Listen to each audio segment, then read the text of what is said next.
a few points about clothing. The experienced rider invests in hard-wearing, practical gear. No need to try to be glamorous like this. A good, strong, waterproof coat's the main essential, preferably on the large side, so as to tuck well in round the knees.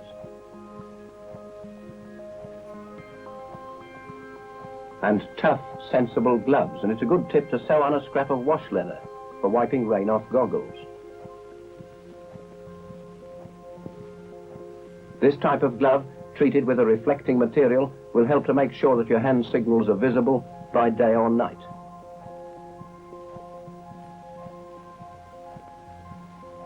In really bad weather, these waders help to keep the shoes and trousers clean and dry. If you wear a scarf, tuck it well in. A loose scarf or a trailing belt can cause trouble if it catches in the chain. Another tip, a towel round the neck soaks up rain. And if you're caught with a thin coat, a thick wad of paper helps to keep out the wind. When choosing goggles, get a pair with a wide field of vision, so that you can see things out of the corner of your eye, like these.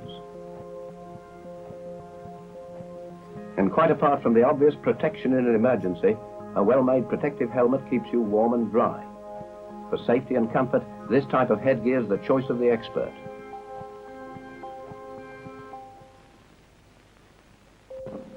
Motorcycles, if in good condition, aren't difficult to start if you know how. Don't kick away like this. Get an expert to teach you the knack. First, see that the petrol's turned on at the tap, and see that it's getting through to the carburetor by feeling the tickler. Switch on, in the case of coil ignition models, set the twist grip slightly open and give a good swinging kick. And when the engine's started, don't start off suddenly without warning or without looking.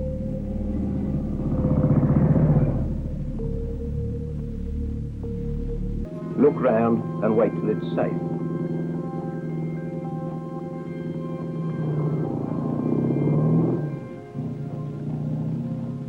If it won't start on the Kickstarter, don't try pushing unless you've practiced first in a quiet spot. This shot's based on an actual incident where a machine ran away with its pusher and injured some pedestrians.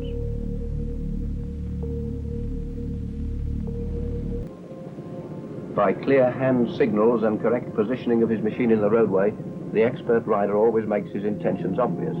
Other traffic is never left in doubt.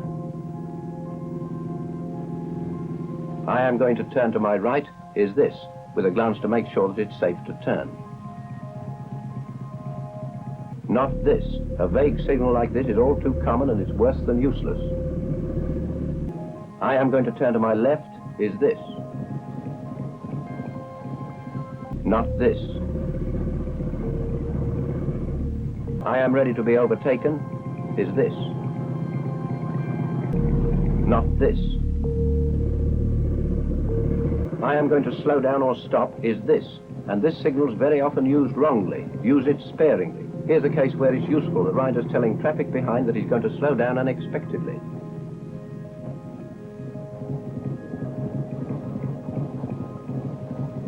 And at pedestrian crossings, it's a good thing to let other drivers and pedestrians know that you intend to slow down.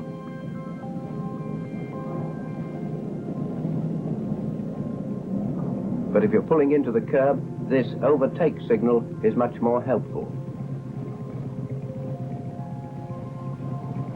And this slowing down signal does not mean I am telling other drivers to slow down, as this young rider seems to think. There's no such signal. You'll notice that none of these signals in the highway code is an instruction to anyone else. They're all merely a signal of your intentions. That is the driver's intentions, not the passenger's.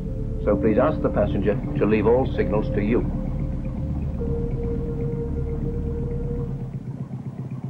But just giving a signal isn't the whole story of making a turn. Correct road positioning is equally important. Making a right turn, the experienced man filters to the crown of the road, or the right-hand side of the road in the case of a one-way street. Leaving the left of the road clear for other traffic which may want to go straight on. It's much the same with a left turn. Filter to the near side well in advance, a clear signal, and it all looks very easy. These novices, with their poor road positioning and no proper signal, leave other drivers in doubt as to what they intend to do.